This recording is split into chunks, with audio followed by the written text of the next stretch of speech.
যতগুলো FI bike আছে, FI বাইকের ভিতরে কিন্তু এফআই বাইক থাকলেই কিন্তু এইটা থাকবে।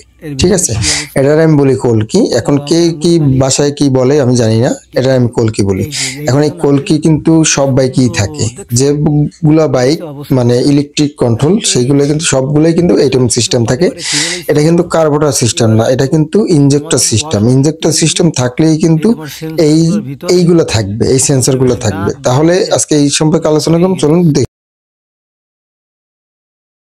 আসসালামু আলাইকুম বাইকার্স, কেমন আছেন? আলহামদুলিল্লাহ অনেক ভালো আছেন আশা করি। আমি মোহাম্মদ টুইনকেন, বাইক সার্ভিসিং বিডি চ্যানেল থেকে আজকে আপনাদের মাঝে আবারও নতুন এক রিভিউ নিয়ে চলে আসলাম। আজকে আমি যেটা নিয়ে আলোচনা করব সেটা হচ্ছে এফআই বাইকের যদি টার্ন কমে যায় সেক্ষেত্রে আপনি কি করবেন। সিবিআর হোক, তারপরে যে আপনার এসপি 125 হোক, তারপরে আপনার হর্নেট 2.0 হোক, তারপরে আপনার এই এফআই বাইক মানে যেগুলো এফআই সিস্টেম, এগুলো সবগুলো এই সিস্টেমই এইগুলো থাকবে।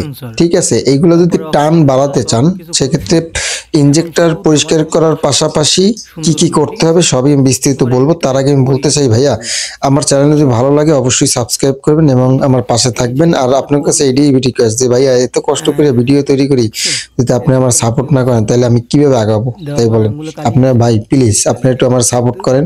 আপনাকে সুন্দর সুন্দর এবং কোয়ালিটিফুল ভিডিও দেবো, আপনাকে যেন কোনো জায়গায় কোনো প্যারা না হয়, আপনি যেন সঠিকটা জানতে পারেন। আমি সঠিকটাই জানাতে চাই আপনাদের। কারণ আপনি যদি আমার হেল্প না করেন তাহলে আমি কিভাবে করবো ভাই? প্লিজ আপনি এই জন্য অবশ্যই শেয়ার করবেন আর কমেন্ট বক্সে কমেন্ট করে জানাবেন। তাহলে চলুন আমরা আগে জানি যে এটা কি বিষয়।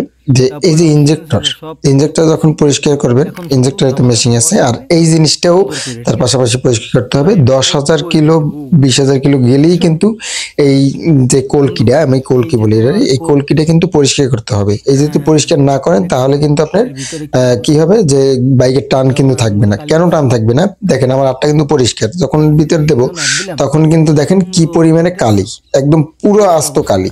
এই কালিটা যখন থাকে তখন কিন্তু যখন স্প্রে করে তখন কিন্তু এই কালিটা চলে যায়। যখনই চলে যায় তখন কিন্তু বিস্ফোরণটা সুন্দরভাবে তৈরি করতে পারে না, তখনই কিন্তু ইঞ্জিনের শক্তিটা কমে যায়।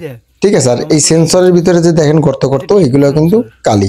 এগুলো কিন্তু সাধারণ যারা মিস্ত্রি আছে বাইরে, যে দক্ষ মিস্ত্রি ছাড়া কিন্তু এগুলো পারবে না। এগুলো আবার দিয়েন না তার কাছে, আপনি চুজ করেন, একটা সঠিক মিস্ত্রি চুজ করেন। ঠিক আছে, তাহলে এই পর্যন্তই আসি। আসসালামু আলাইকুম।